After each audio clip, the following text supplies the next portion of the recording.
시청자 여러분 안녕하십니까? 이데일리엔 성주원입니다. 코로나19 사태로 폭락했던 코스피 주가가 한 달여 만에 1,900선을 회복한 가운데 증시 주변 자금 증가 추세가 이어지고 있습니다. 금융투자협회에 따르면 지난 16일 기준 증시 주변 자금은 총 141조 7,281억 원으로 집계됐습니다. 이는 국내에서 코로나19 첫 확진자가 나온 지난 1월 20일 이후 약 27조 원 증가한 수치입니다. 지난 14일 기준으로는 141조 7,928억 원으로 사상 최대 기록을 갈아치웠습니다.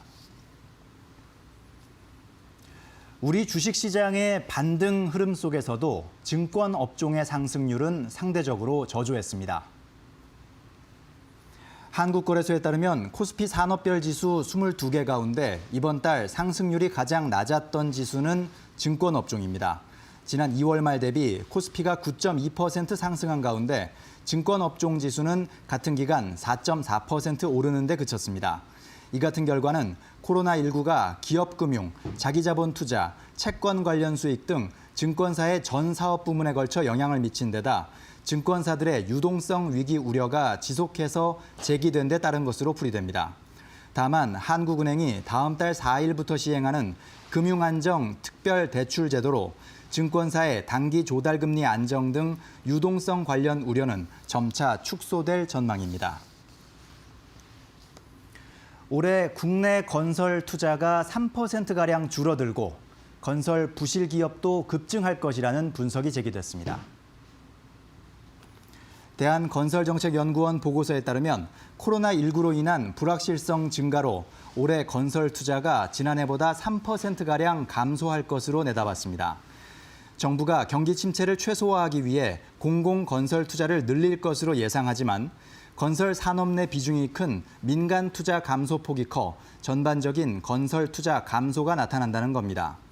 코로나 사태로 국내외 건설 현장에서 공기 지연, 원가 상승 등의 문제가 발생하면서 부실 건설사 수가 최대 2,000곳 늘어나 7,000곳에 이를 수 있을 것이라는 우려도 제기됐습니다.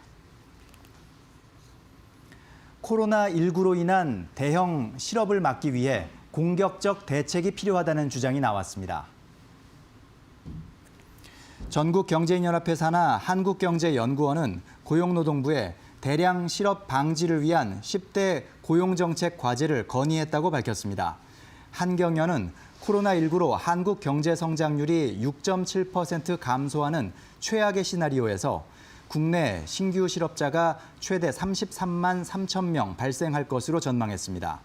한경연은 고용 안정을 위해 무급휴직자도 3개월여간 구직급여를 지원하라고 건의했습니다. 또 한계 기업이 아닌 중소기업이 직원 급여 지급을 위해 대출을 신청하면 정부 보증으로 연 1%대 저금리를 적용하는 방안을 강구하라고 강조했습니다. 오는 23일 발표되는 우리나라의 1분기 경제 성장률이 2008년 글로벌 금융위기 이후 최저 수준을 기록할 것이라는 전망이 나왔습니다. 블룸버그가 9개 국내외 경제연구기관, 투자은행 등으로부터 받은 1분기 한국의 실질 국내 총생산 성장률 전망 평균치는 전분기 대비 마이너스 1.5%에 그쳤습니다. 이는 금융위기가 발생했던 지난 2008년 4분기 이후 11년 3개월 만에 가장 낮은 성장률입니다.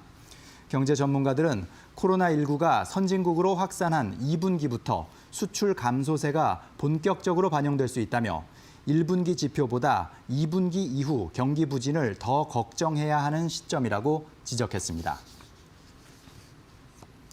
항공과 정유 등 기간 산업을 지원하는 대책이 이번 주 중에 나옵니다. 이들 기간 산업이 유동성 위기를 타개할 수 있도록 고용 유지 등을 조건으로 기존의 100조 원 플러스 알파 패키지와 별도로 20조 원 이상을 지원해주는 방안이 검토 중입니다.